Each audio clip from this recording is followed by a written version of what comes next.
Today we're taking a look at these NFL matches, which are happening on Monday, November 28, 2022, and giving you match breakdowns, betting tips and predictions in general on these games. Welcome back to High Stakes. Before we dive into our video, don't forget to subscribe and push that notification bell to get notified as soon as we release these sport prediction videos. Also, check out our perks and join the High Stakes membership. Joining the High Stakes membership is easy, is cheap, but it will help a lot in the growth process of this channel. Plus, if you would like more betting tips and predictions, then check out our Patreon in the link down below.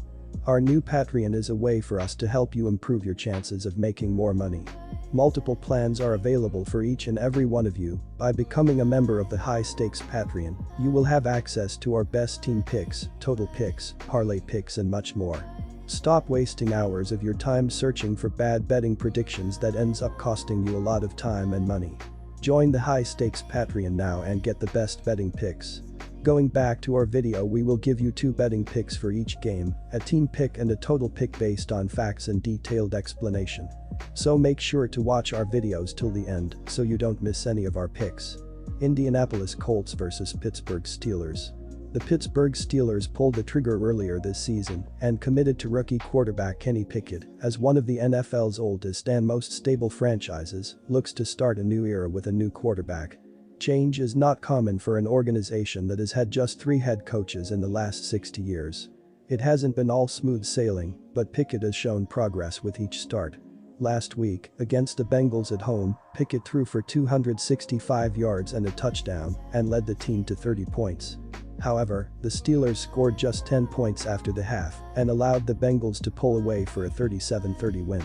The Steelers only generated 52 yards of offense on the first 6 drives of the second half and watched a 2017 lead slip away.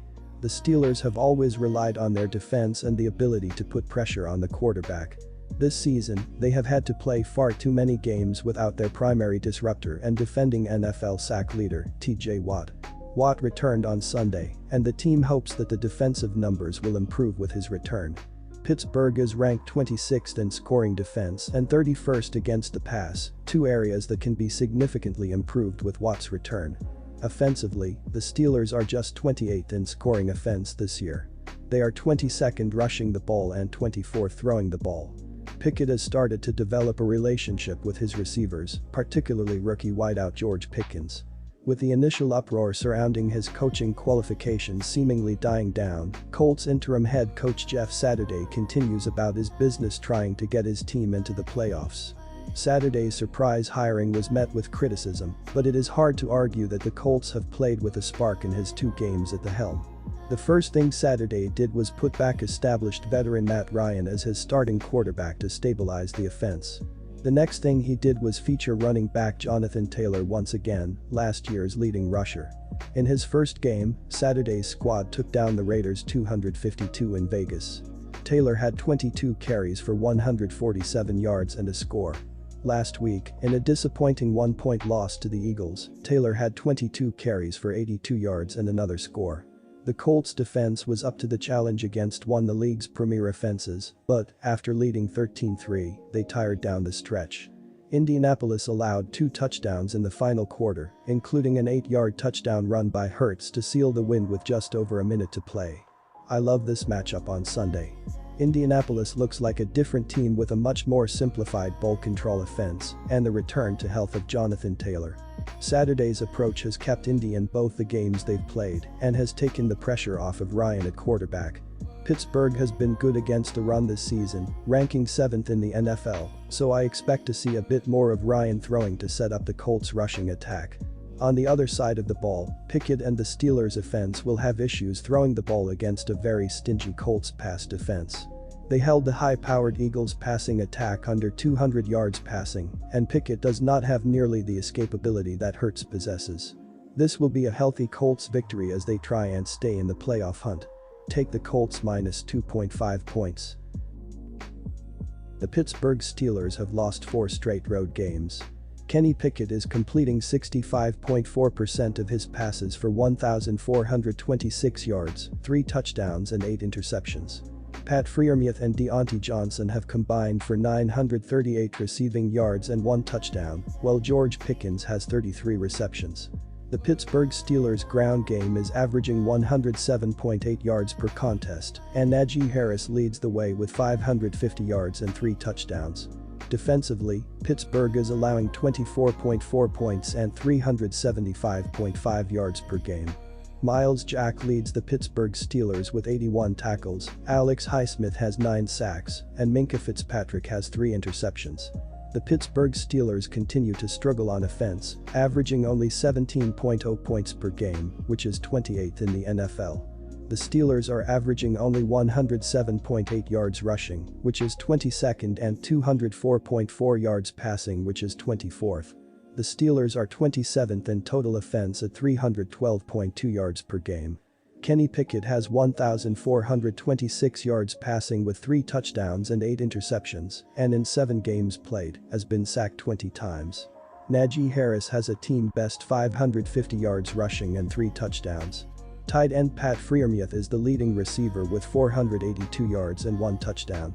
The Indianapolis Colts have lost 3 of their last 4 home games. Matt Ryan is completing 69.2% of his passes for 2,443 yards, 10 touchdowns and 9 interceptions. Michael Pittman Jr. and Paris Campbell have combined for 1,118 receiving yards and 4 touchdowns, while Alec Pierce has 28 receptions.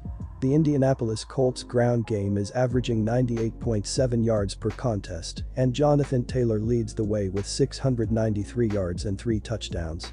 Defensively, Indianapolis is allowing 20 points and 307.6 yards per game. Zaire Franklin leads the Indianapolis Colts with 109 tackles, Yannick Ngakoue has 6.5 sacks, and Rodney McLeod has 1 interception. Indianapolis is scoring an average of even less than Pittsburgh at 15.7 points per game, which is next to last in the NFL. The Colts are averaging 98.7 yards rushing per game, despite having one of the best running backs in the NFL, and Indianapolis averages 222.6 yards passing. Indianapolis is averaging 321.4 yards of total offense, which is 25th. Quarterback Matt Ryan has 2,443 yards passing with 10 touchdowns and 9 interceptions, but the veteran has been a disappointment after being acquired during the offseason. Jonathan Taylor has rushed for a team-high 693 yards with 3 touchdowns, while last season rushing for 1,801 yards and in his rookie season, rushing for 1,169 yards. Michael Pittman Jr. has 670 yards receiving and just 1 touchdown reception.